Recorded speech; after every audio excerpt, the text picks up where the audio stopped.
Film yang diangkat dari thread akun Zero Point yang trending di Twitter, di mana film ini berjudul Di Ambang Kematian 2023, bercerita tentang teror mengerikan yang keluarga Nadia alami dari tulah pesugihan yang si bapak lakukan. Kira-kira seperti apa kengerian yang Nadia alami? Oke lah, daripada kelamaan sampai nyepam udah pernah lihat bang, mending kita langsung saja ke pembahasannya. Dan jika kalian suka dengan channel ini seperti biasa, silahkan subscribe aja biar nggak ketinggalan video menarik lainnya dari Sakahayam.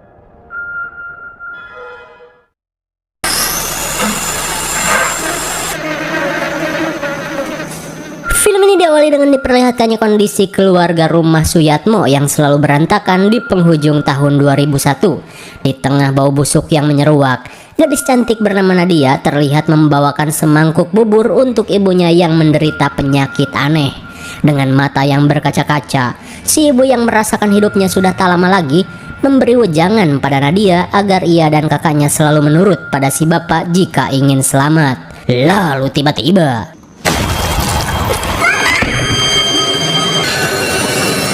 namun di tengah kepanikan, si bapak malah pergi untuk melakukan sesuatu. Bapak kan harus nolongin ibu.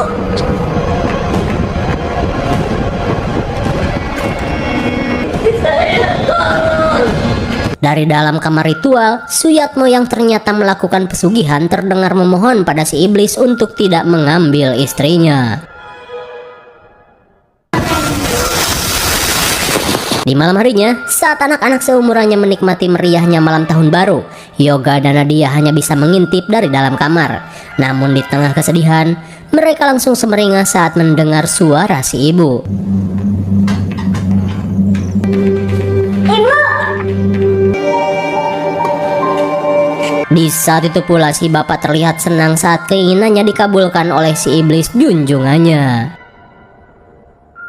Singkat cerita, di tengah hangatnya suasana makan bersama, kebahagiaan Nadia dan keluarganya semakin bertambah saat mendengar suara perayaan tahun baru.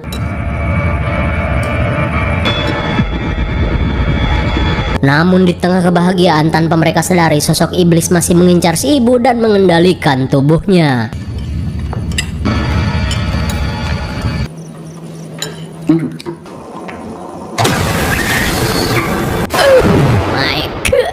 Entah apa yang sebenarnya terjadi, tiba-tiba saja si ibu merendam wajahnya ke dalam air mendidih.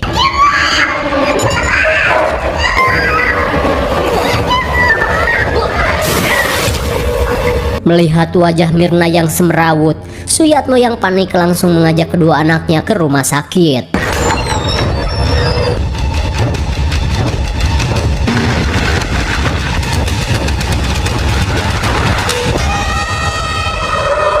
Dan bisa kita lihat sosok iblis yang menjadikan Mirna sebagai tumbal terlihat nongkrong di dalam rumah Suyatmo yang selalu melakukan renovasi tiada akhir.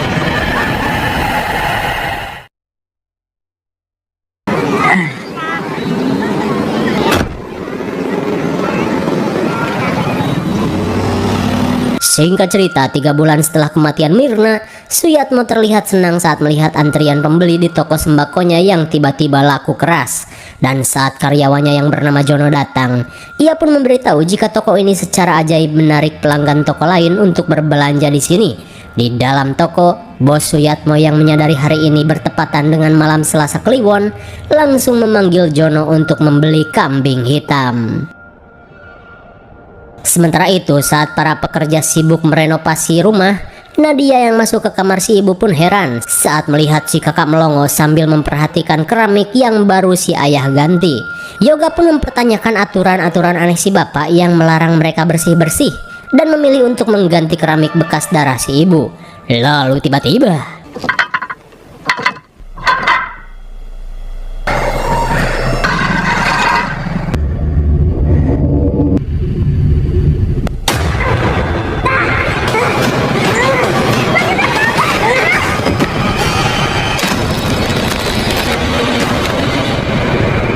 melihat Yoga yang ketakutan, Nadia dan si bapak pun heran dengan tingkah laku Yoga.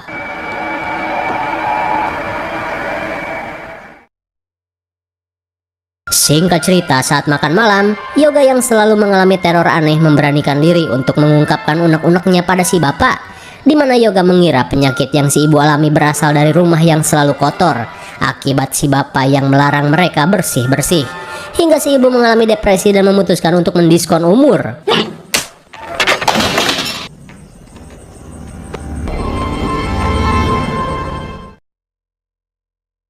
Saat malam poek, Yoga yang tak bisa tidur tiba-tiba mendengar suara si ibu.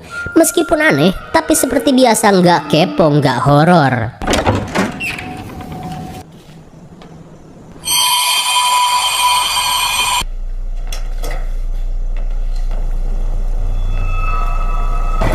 Ibu,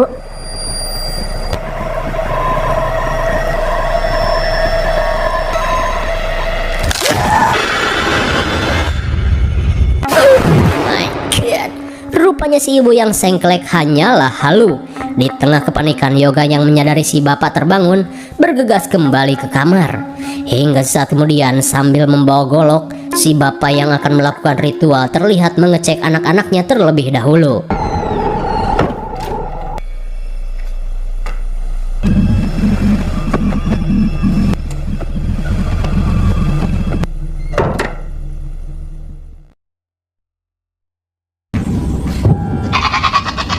Melihat si bapak menuntun kambing hitam, Yoga yang penasaran berusaha untuk mengintip.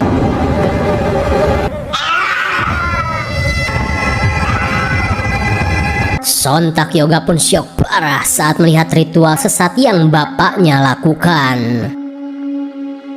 Singkat cerita, 9 tahun kemudian, tepatnya di tahun 2011, karena pesugihan kandang bubrah yang si bapak lakukan, para tukang terlihat masih sibuk melakukan renovasi di rumah tersebut.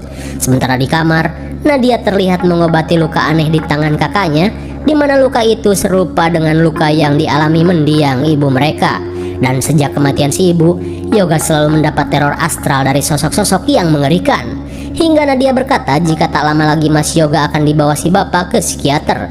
Mendengar hal itu, Yoga yang tak ingin dianggap gelo langsung menutup pintu kamar dan memberitahukan rahasia pesugihan yang si bapak lakukan selama ini. Singkat waktu, di malam Selasa Kliwon, Nadia yang berusaha membuktikan ucapan kakaknya terlihat harap-harap cemas menunggu tengah malam.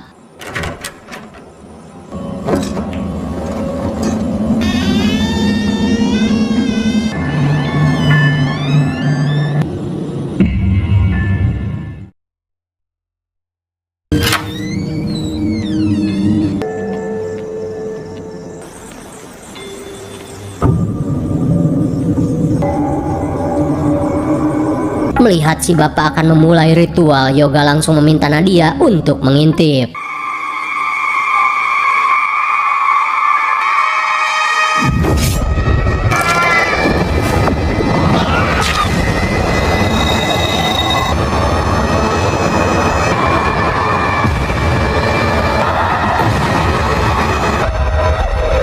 Sontak Nadia pun syok parah saat melihat ritual sesat yang si bapak lakukan. Hingga setelah melakukan ritual tersebut, si bapak yang bermandikan darah kambing bergegas pergi ke halaman belakang untuk mengubur tumbal kepala kambing.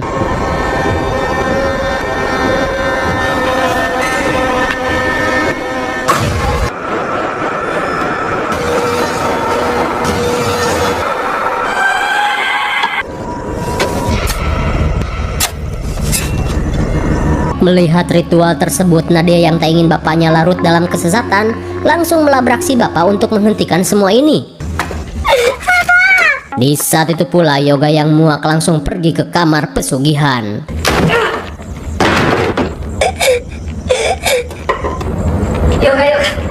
Di tengah kekesalan Yoga, si bapak mengungkapkan jika ia dan si ibu terpaksa melakukan semua ini agar Yoga dan Nadia tidak hidup belangsak seperti dirinya.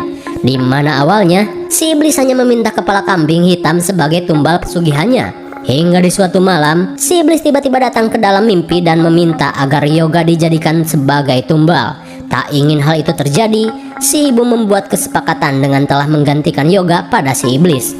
Hingga di tengah keputusasaan, Mirna yang tidak ingin keluarganya belangsak meminta Suyatmo untuk menjaga Yoga dan Nadia, biarlah dirinya saja yang menjadi tumbal.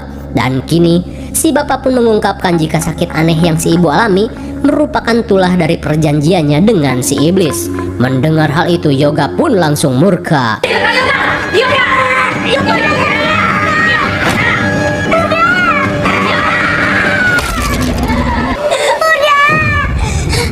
Di tengah keanehan yang terjadi, si bapak yang menyadari iblis junjungannya marah memaksa Yoga untuk bersujud.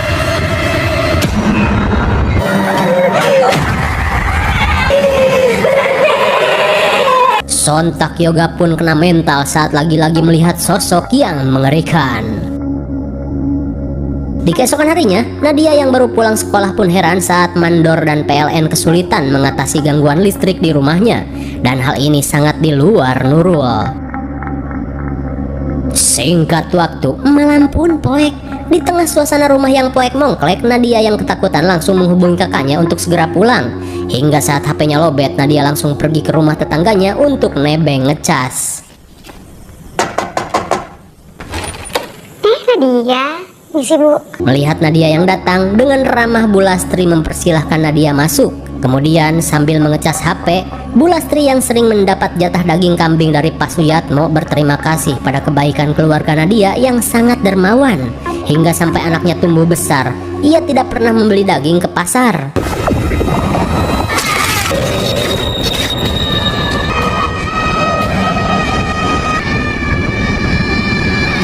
Di saat itu pula, Yoga yang baru pulang bergegas mencari keberadaan Nadia.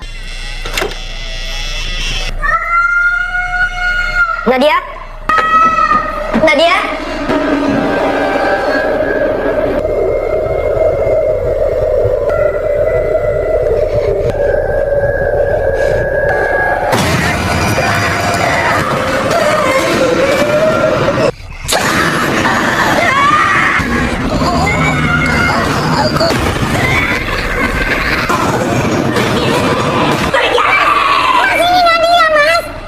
Lagi-lagi setelah Yoga diteror penampakan ekstrim, Nadia pun berusaha menenangkan kakaknya ini.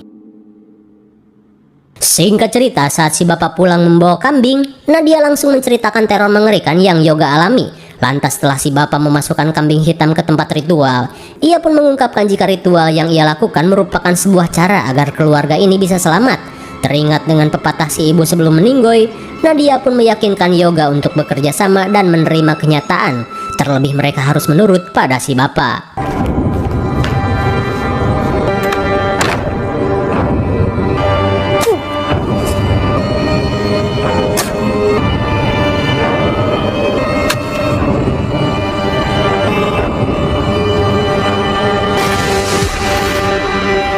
Sungguh di luar Nurul. Apakah setan mempunyai ilmu kelistrikan? Karena tiba-tiba saja listrik di rumah mereka kembali normal.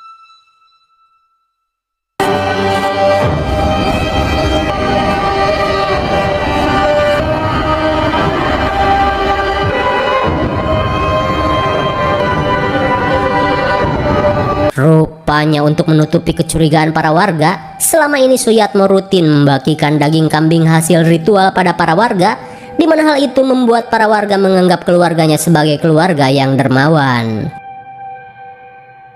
Singkat cerita, di malam tahun baru 2012, Nadia dan keluarganya terlihat mengadakan pesta kecil untuk menyambut pergantian tahun. Di tengah persiapan, Yoga yang kedinginan berniat mengambil jaket.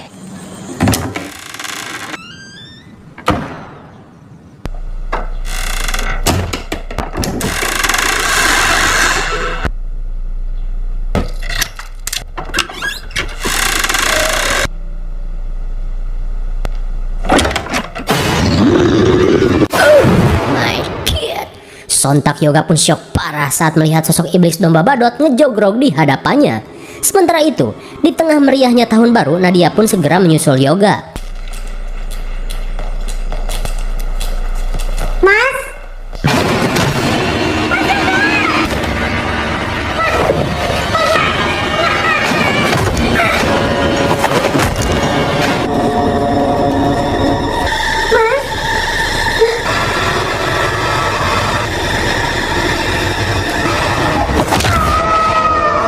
Sontak Nadia pun syok parah saat melihat nasib tragis yang dialami kakaknya.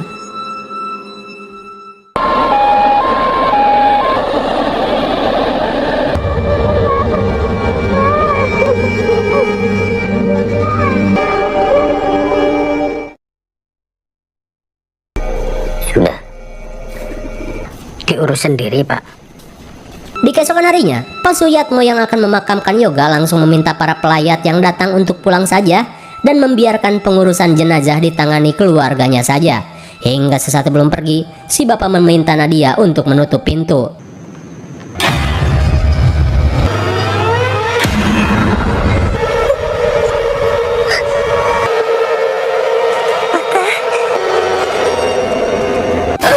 My God. Sama seperti yang dialami Yoga, kini Nadia mulai melihat hal-hal yang mengerikan. Di keesokan harinya, setelah kematian Yoga, toko sembako milik Suyatmo terlihat semakin ramai. Namun di saat itu pula, Suyatmo terlihat termenung dan seakan menyesali apa yang telah ia lakukan. Kembali pada Nadia yang sedang belajar.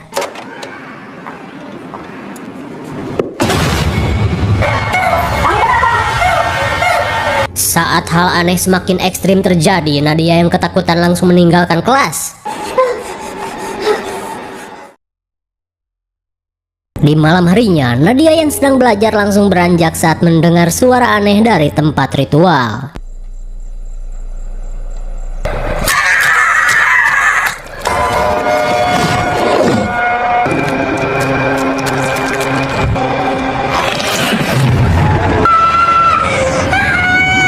Oh my God, bagaikan kucing ngacak-ngacak sampah. Sontak Nadia pun syok parah saat melihat iblis domba badut mengacak-ngacak dan mengubek-ngubek jasad kakaknya. Singkat cerita, si bapak yang menemukan Nadia pingsan di tempat ritual terlihat mengobati luka aneh yang mulai muncul seperti Yoga. Lantas sambil menahan tangis, Nadia mengungkapkan tentang kengerian yang si iblis lakukan pada si kakak. Mendengar hal itu, si bapak yang menyadari Nadia telah diincar si iblis langsung meminta Nadia untuk segera berkemas.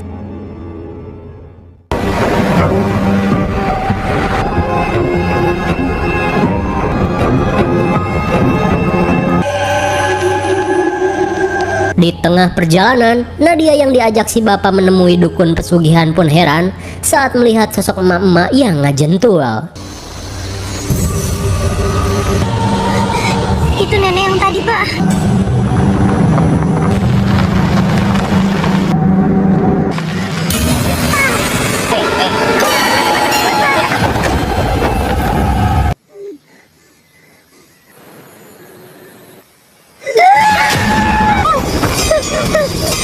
Di tengah teror yang semakin menjadi, Nadia pun malah tersesat di dalam hutan.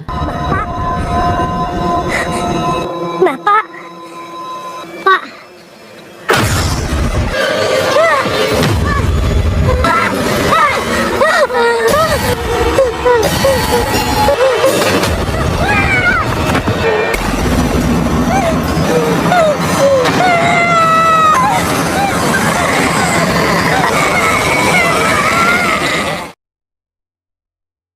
Sementara itu, Suyatmo yang siuman pun panik saat Nadia tiba-tiba menghilang.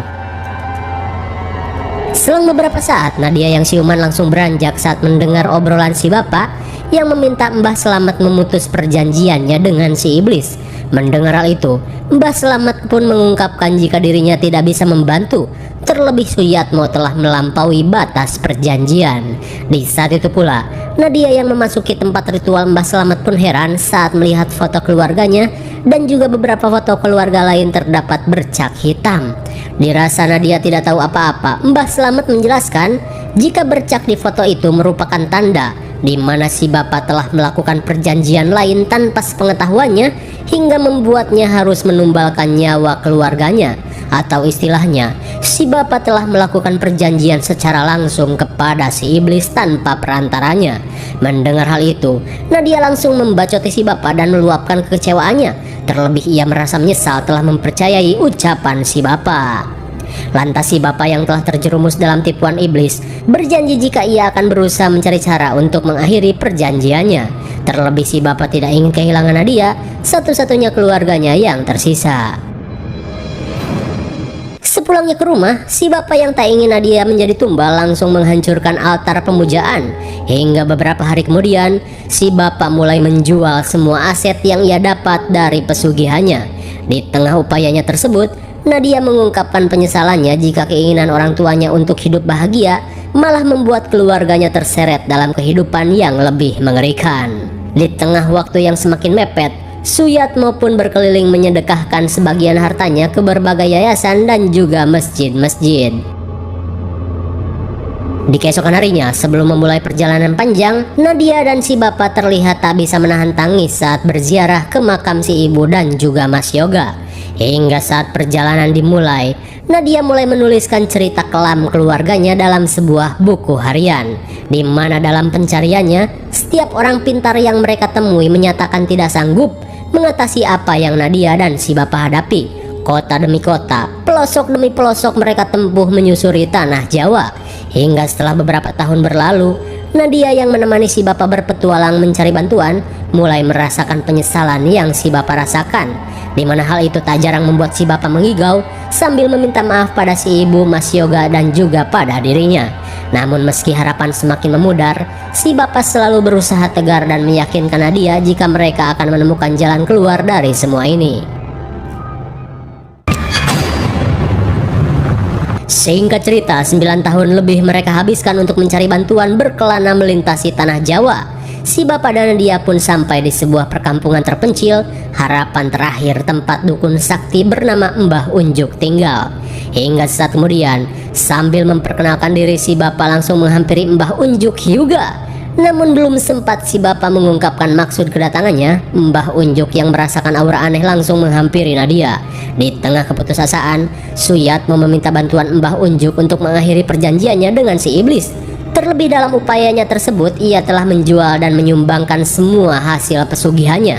Mendengar hal itu, Mbah Unjuk mengungkapkan jika apa yang Suyatmo lakukan sia-sia saja. Terlebih hal tersebut sama sekali tidak berpengaruh apa-apa pada perjanjiannya dengan si iblis. Mbah Unjuk mengungkapkan jika si iblis akan datang setiap 10 tahun sekali untuk mengambil tumbal, di mana si ibu yang menjadi tumbal pertama diambil pada tahun 2002 dan disusul oleh Yoga yang tewas di penghujung 2012.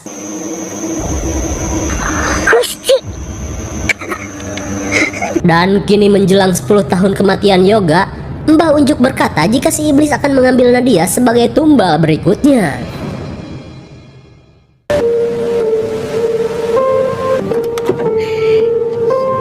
Singkat cerita, setelah semua upayanya tak membuahkan hasil, si bapak yang tak ingin menyerah kembali mengajak Nadia untuk mencari bantuan. Namun Nadia yang sudah merasa capek, dihantui rasa ketakutan dan harapan yang selalu nihil, mengajak si bapak untuk pulang saja dan mengakhiri upaya 9 tahun ini yang dirasa sia-sia saja. Terlebih di ambang kematiannya, Nadia tahu jika si bapak telah berjuang untuk menyelamatkannya. Sontak tangis Suyatmo pun pecah saat mendengar pernyataan Nadia yang harus menjadi tumbal dari keserakahannya.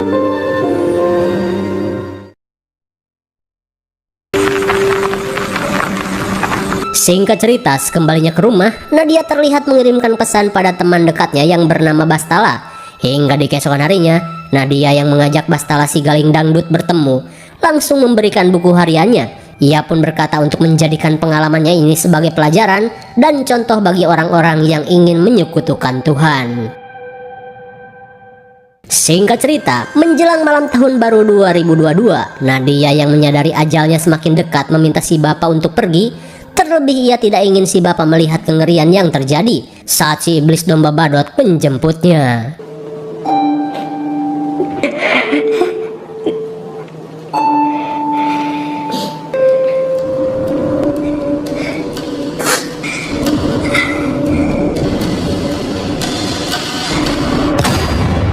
Saat jam menunjukkan jam 12 tepat, Nadia pun panik saat merasakan kedatangan si iblis.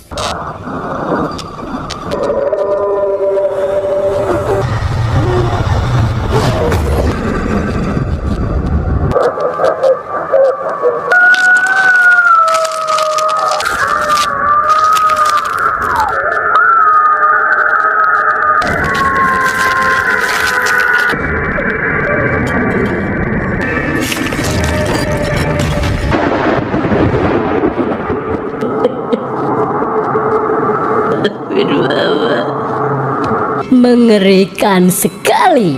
Akibat kemusyrikan si bapak, Nadia pun tewas mengenaskan menjadi tumbal si iblis. Di saat itu pula tangis penyesalan si bapak pun pecah saat melihat Nadia tewas di tangan si iblis domba badut. Singkat cerita, beberapa hari setelah kematian Nadia, Bastala terlihat bergidik ngeri setelah membaca isi buku harian Nadia. Hingga setelah membacanya, Bastala pun berziarah ke kuburan Nadia. Kemudian scene berakhir pada suasana rumah keluarga Suyatmo yang terlihat sepi dan berantakan. Di tempat tersebut, Suyatmo yang stres terlihat berdiri mematung menghadap foto keluarganya yang tewas menjadi tumbal.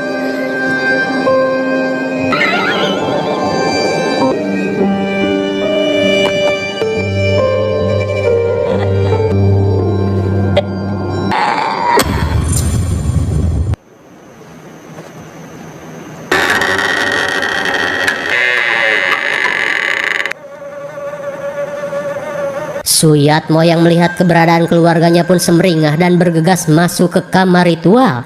Namun tanpa ia sadari, hal itu hanya tipu daya iblis domba badut yang akan menjadikan Suyatmo sebagai tumbal terakhir.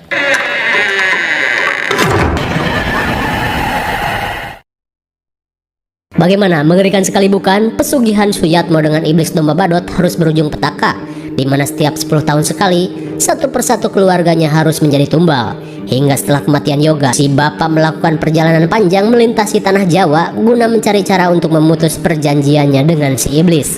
Namun setelah hampir 10 tahun berkelana mencari bantuan, upaya yang mereka lakukan sia-sia saja. Hingga akhirnya Nadia pun harus menjadi tumbal ketiga dari pesugihan tersebut. Dan di akhir cerita, dengan tipu dayanya yang licik, iblis domba badut pun berhasil menjadikan Suyatmo sebagai tumbal terakhir.